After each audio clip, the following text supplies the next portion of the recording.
first story is titled, Am I the a-hole for not forgiving my uncle for telling me that I'm a product of an affair? I, 19 male, am a product of an affair. I just learned this story 2018 around Easter. My dad had an affair that resulted in him getting his mistress pregnant and having me. My mom relied on him financially and already had 3 kids, including a newborn by him, so she stayed. My dad started a co-parenting relationship and ended the affair with the other woman. When I was around 2, my biological mother ran off. We think to her home country, but we really don't know. I honestly couldn't care less and don't have any desire to find her. After my biological mom left, my mom was willing to take me into her house and raise me as her own son. I'm sure this must have been hard for her, as I have seen a picture of my bio mother and I am a dead ringer for her and even have the masculine version of her name. As I said, I didn't know this, and I only found out because I got into a public fight with my mom at our family's Easter dinner when I was 16. I couldn't tell you what it was about, but I do know the next day I got a call from my mom's brother who let me hear it, about how ungrateful I was being to the women who raised me after my real mom abandoned me. Of course, I was confused and went to my parents who told me everything. This news broke me for so long. I felt like a stranger in my house and like a monster to my mom. My older brothers both knew, but my older sister did not, and our entire extended family knew about me. I shouldn't have learned about it this way. This is why I have never forgiven my uncle for telling me in anger. Apparently, he didn't know that I didn't know, so almost everyone in our family except my siblings think I should forgive him. I saw him again last weekend, and I refused to accept his apology, which led to my cousins and aunt and dad pressuring me to just forgive him. I didn't, and still haven't. Am I the a-hole? Now for the top comments. Not the a-hole. I don't buy this not knowing. It sounds like this adult man was intentionally trying to inflict as much damage as he could on a 16-year-old kid. You're a teenager. Of course you fought with your mom. What teen doesn't? You get over it and move on. You don't call to curse them out and lay life-altering news on them out of anger. You're right. This isn't how you should have found out. Even if the uncle truly believed that he knew, and likely, it is still incredibly damaging to throw that in a kid's face. That's the same as telling an adopted kid that they have to spend every day being grateful that their parents rescued them. His comment was meant to make Opie feel less like a real kid, like he owes his parents for parenting, and that's wrong and undermines their family dynamic.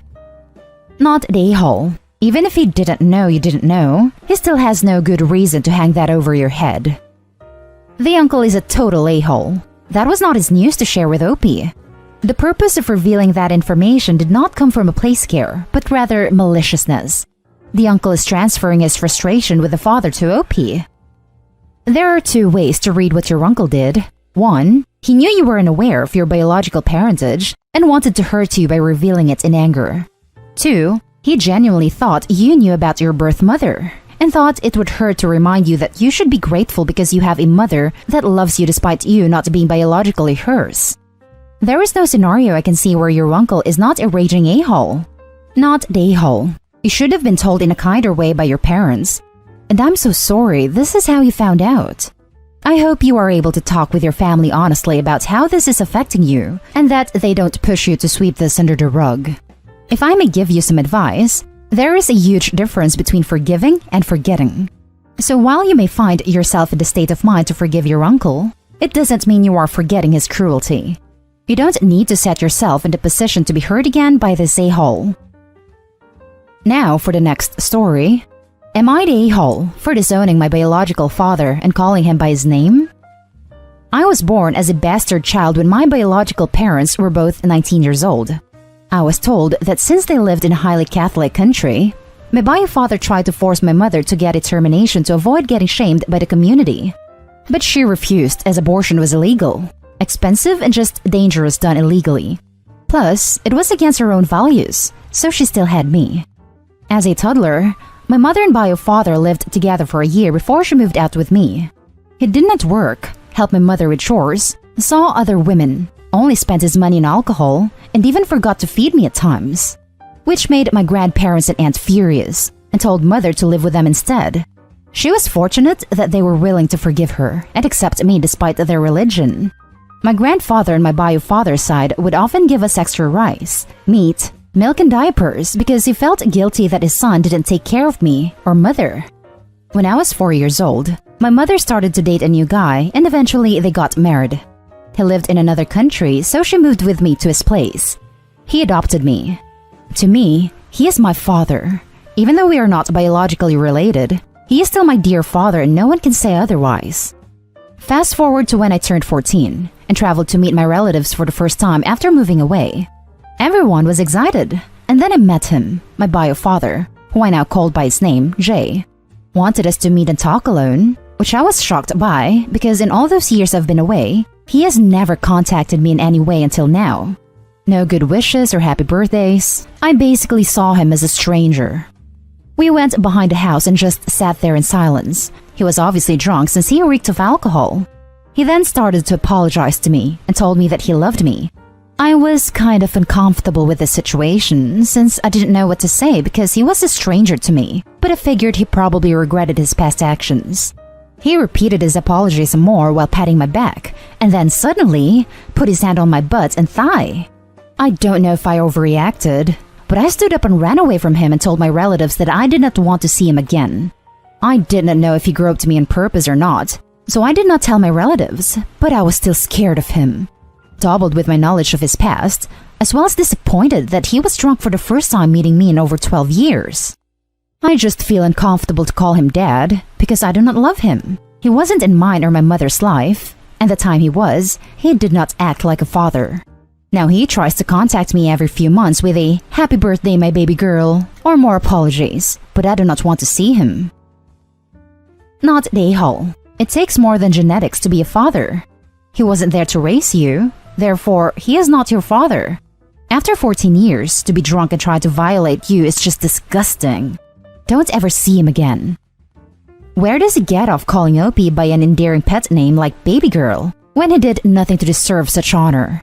He is essentially a stranger. I would go ahead and block him from any social media platform.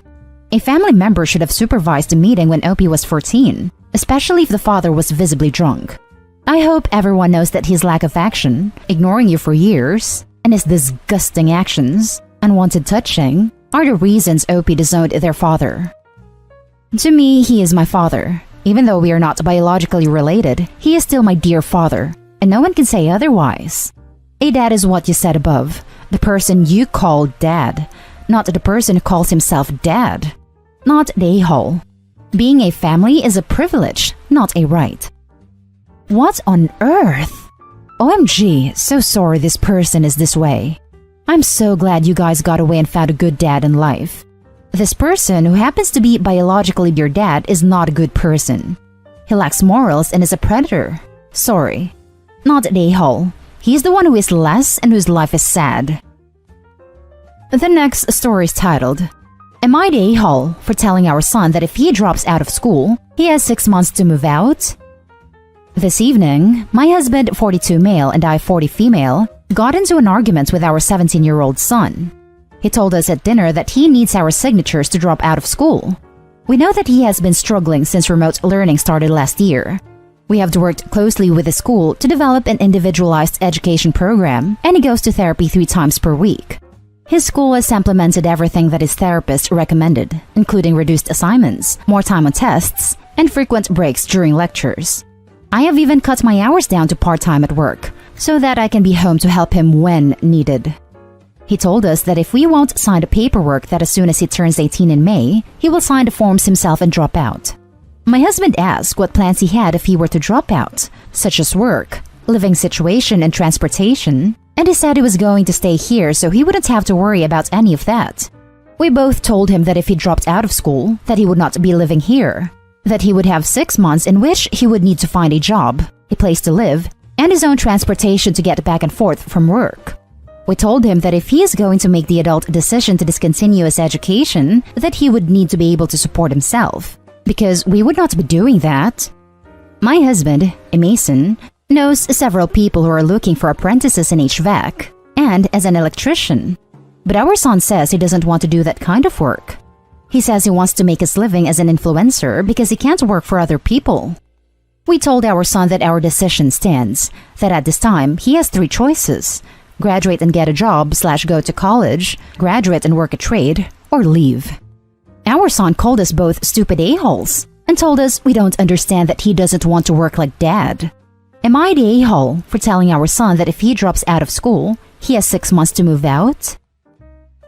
Now for the top comments. Not the a-hole. It seems like you and your husband have been very diligent in working with his therapist at his school to get him the services he needs. I encourage you to call his therapist and let them know that he is talking about dropping out of school. If there is anything that can be done to prevent him from dropping out, that will be for his benefit. I get that he thinks his influencer lifestyle is glamorous, but it is not sustainable. And if he doesn't want to do college, the trades are awesome. They are hard work and the pay is garbage as an apprentice, but it will pay off. My husband is a master electrician and makes more than me with 2 college degrees.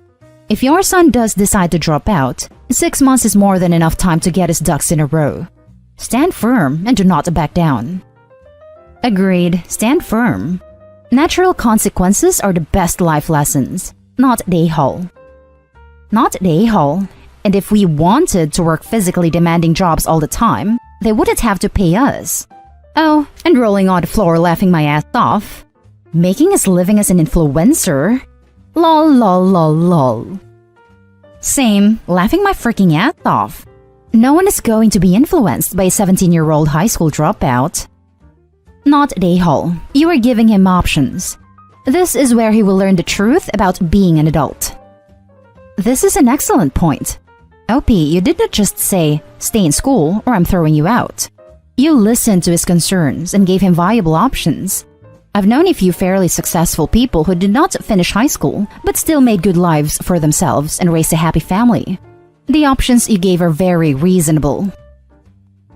The last story is titled, Am I the a-hole for letting my stepson get evicted and become homeless because I refused to pay for his outstanding back rent? So, I have a stepson, 26 male, with my husband of 7 years. After college, he moved to New York City to work in marketing. He has lived in an apartment with 2 of his partners, paying around $1,200 a month. But starting in June/July, they have stopped paying all rent. They thought they could get away with it because of the eviction moratorium during the pandemic, even though he was still earning an income and one of his partners, lawyer, was a higher earner who could have easily afforded the rent each month. Nonetheless, he told us that they weren't paying rent because he was convinced the government would cancel rent before the end of the year. And surprisingly, their landlord has been going nuts and is now threatening to sue them for back rent and evict them starting next year. It's not looking like any rent will be cancelled, and stepson's high-earning partner also left them suddenly and is now unreachable. So now he is freaking out and wants us to cover the amount they owe in rent, about $6,000. I am fuming. They claim they've spent this money already and have nothing in savings. He's coming to us begging for money because he says he'll be evicted and homeless in the middle of winter otherwise. My husband has a soft spot and wants to loan this money, knowing we'll never get it back realistically. I'm less lenient and have been pushing back. However, stepson has gotten the sense that I'm the resistant one and has blown up at his dad, accusing him of putting his spouse over his children. I am stuck in the middle, and I'm wondering if it's easier to just give in than to keep fighting. Husband and I are both high earners and can afford this rent bailout, but I honestly am just sick of endorsing stepson's wasteful life decisions. Am I the a-hole for not wanting to pay for stepson's back rent, thus letting him get evicted and possibly sued starting next year? Now for the top comments. Not the a-hole. What a horrible, selfish group of individuals. Good for you for holding your ground on this. They deserve every second of stress this causes. Exactly. The 3 wise guys thought they would take advantage of the rent moratorium that was created for those folks that had lost their job or experienced reduced hours and/or wages, not for entitled brats who had the money to pay their rent but decided they wanted a free ride. I would not give him the money, as this might be a great lesson to learn for him. Maybe it might teach him to be thankful for what he has and not what he doesn't. I remember an old saying of my mama's. I cried because I had no shoes until I saw a man with no feet. No, not the a-hole. He had the money for the rent, and he decided to just not pay. What the hell did he imagine would happen? The consequences of not paying rent are not having a home. Bailing him out won't help. It's not like he got into trouble because he couldn't afford it, / lost his job, / had a big emergency thing to pay for, like hospital bills. He just decided not to pay. He is an a-hole. He had the money for the rent, and he decided to just not pay. It's worse than that. You could defend them not paying as just being delusional. But they also didn't pay, and then consumed that money on some kind of celebration of their delusion.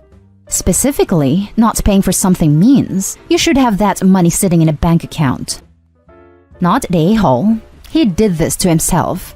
They should have paid the rent since they were all working. It's not up to you or your spouse to fix this. You guys should let him deal with consequences, even if he becomes homeless. And that's the end of this video, folks. As always, leave a comment and hit like and subscribe. And if you want more of this content, turn your notification on to get updated on the latest videos. And I'll catch you with the next one. Stay safe.